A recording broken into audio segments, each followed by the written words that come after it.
we came over here in 2009, so it's been quite a while. But the actual reason why we came over was because my husband was actually very ill and he couldn't work anymore, so we decided we're going to do a big move, like you do. And it was either Spain or it was France, and my husband wanted Spain because he thought with the weather it would be nice and warm. And I actually love the seasons. So between the two of us, we did come to an agreement with France.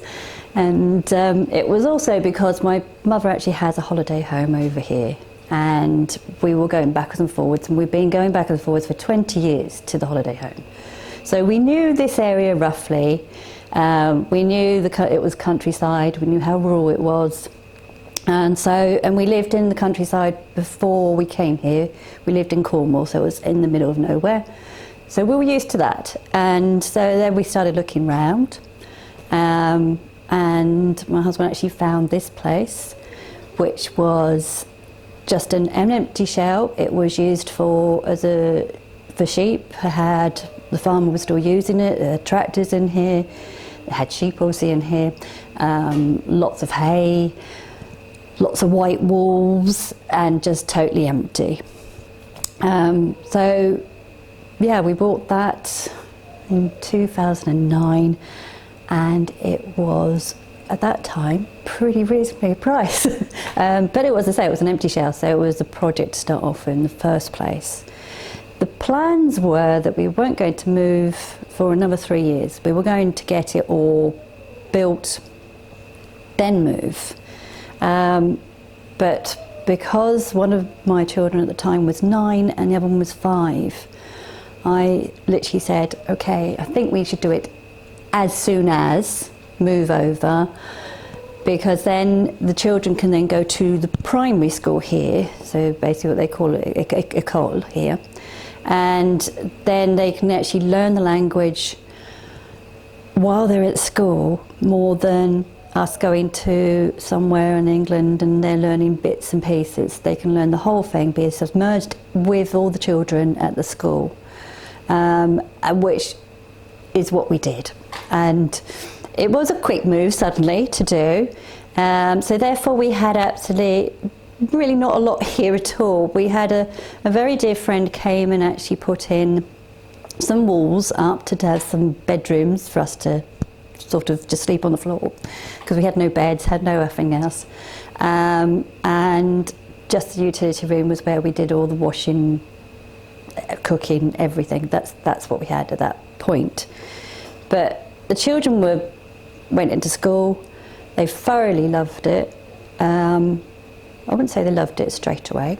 My oldest one, who was 9, he did, but he has a fantastic ear and everything for languages, so he picked the language up, no problem.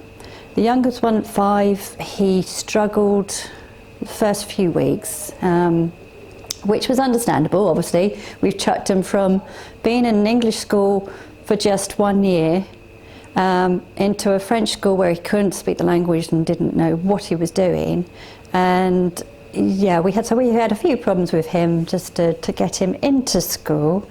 But after a couple of months, they both had really settled. They'd picked up the language. I mean, the children like sponges anyway, so they picked up the language so quickly, to the point that I was using them for telephone conversations, which I shouldn't have done. But yeah, because they picked it up quicker than obviously I did. Which now I wish I hadn't done and actually learnt the language properly myself, because I've now had to redo it now that they've parted and gone their separate ways. But yeah, so that's really why we came over, and we've built the property up bit by bit. It's now a 3-bedroom property. Got everything that I need. I wouldn't say it's finished. It's never going to probably be finished, but everything is there. Everything that I need to live and live a comfortable life, it's fine. So where I am at the moment, obviously with life things change, and I'm now by myself here.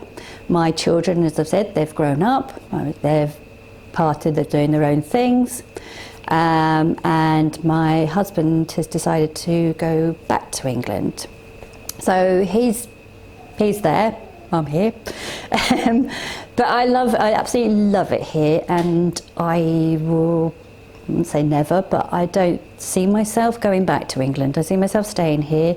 I have now got a part-time job, work in a care home, which is literally just up the road, so it's very simple, which is fantastic to learn, obviously, my French, so that's coming on leaps and bounds.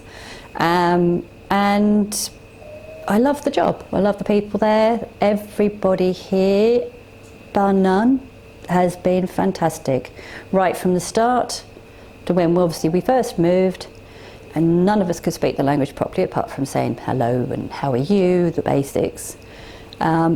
Everybody, all the French that we have met have all been so helpful.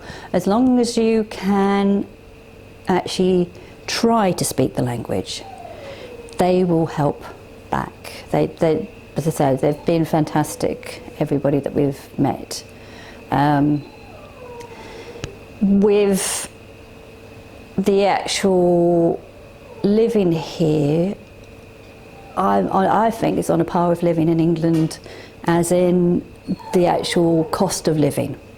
The cost of living, if you put it as a whole package, the cost of living is the same. There are things that are obviously more expensive, like white goods, your washing machines, your dishwashers, everything else, they're more expensive than in England. But then there are other things that are less expensive. So yeah, the whole package is about the same, but the down point, I would say, living here is probably paperwork. It's not probably, it is paperwork. Yeah, definitely paperwork. Be prepared to actually have to do duplicates over and over and over again. Keep everything, every piece of paper, receipts, the whole lot, because you'll be asked for them at some point while you're here. So have lots of filing cabinets, that's all I can say.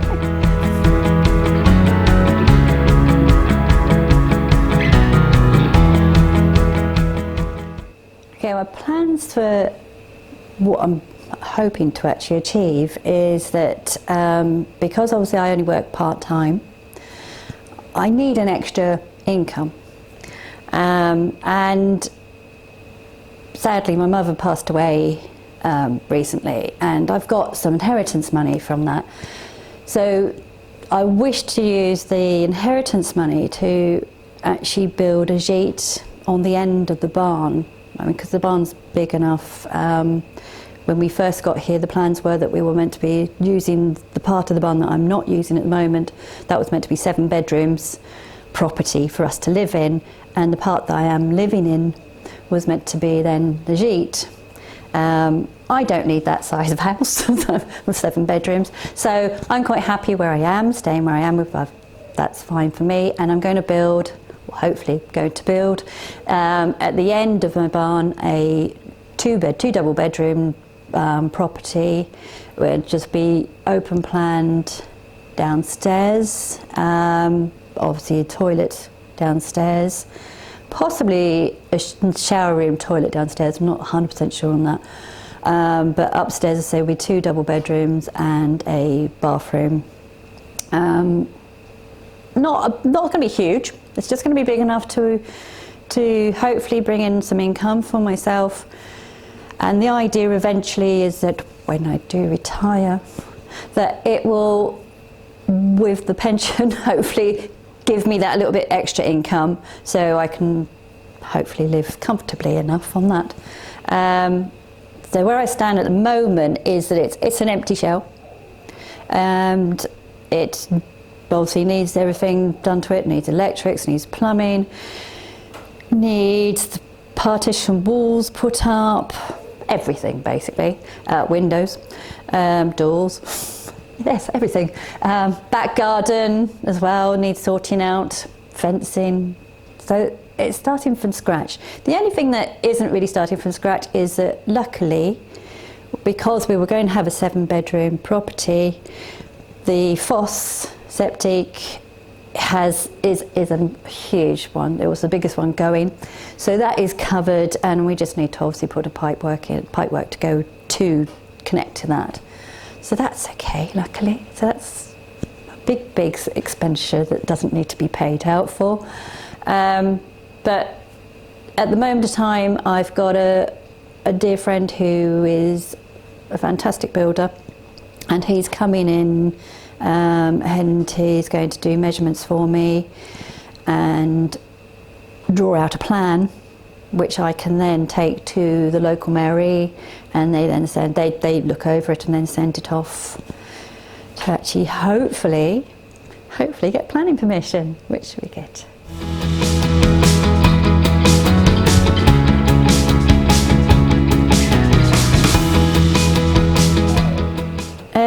With the challenges, I mean, obviously, first of all, I was just hoping to get planning permission. When we first got here in 2009, planning permission was pretty easy to do. You just went to your local Mary, and basically you didn't even have to draw out plans as such. You just said, oh, I want to put in a window. And then she might then go, or he, I have a she, they might actually then go, fine, we want a rough drawing or a photograph, and then, but it was the local Mary that actually decided. Now it's changed, and there is an official board, so I can't what you call them, official board of who actually, it goes in, the actual plans now go to Limoges, and they look over it and say yes, no, and whatever else, if you could actually allow to do it in the first place. The other thing that I have heard is that, because I go on some of the forum sites of people who have Gites and have actually done Gites, build themselves up, is that if there is too many Gites in an area, then that again can be refused if they've got too many. I don't understand why, because you'd think that actually they would love to have people actually building Gites, because it's bringing in the tourists, and obviously they're going to spend money in their local areas. But that's what I've heard, and hopefully, I'm hoping, fingers crossed, that it will go through. Other things that might go wrong, I mean, there's lots of things you can never really plan, can you?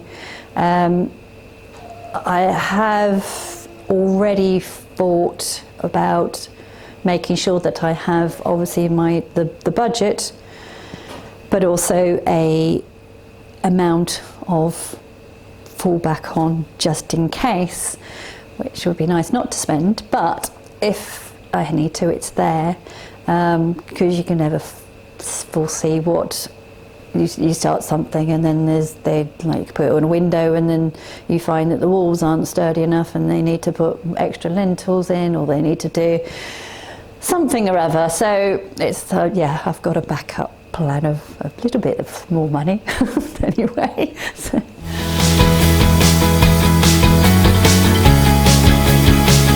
I was hoping that the plans will be submitted. I was hoping before Christmas, but I don't know whether that's going to happen. I hope it'll be just after Christmas, so January, February time. Again, because things have changed, it's not as quick to get the actual permission back. So if I can get that back by Easter, that would be nice. And yeah, it would have been nice to actually have it completed by summer, so that I can actually get guests coming in the summer. I think I'm pushing it for that. I think really it's going to be more probably this time next year when it's all fully completed, but also that again gives me a chance to get the website up sorted, and if I'm going to go down the line of having like things like booking.com or something like that, so it gives me a chance to sort that out too. But yes, it would be nice obviously if it was the summer and I could then start getting guests coming in and start making an income from it. They were safe.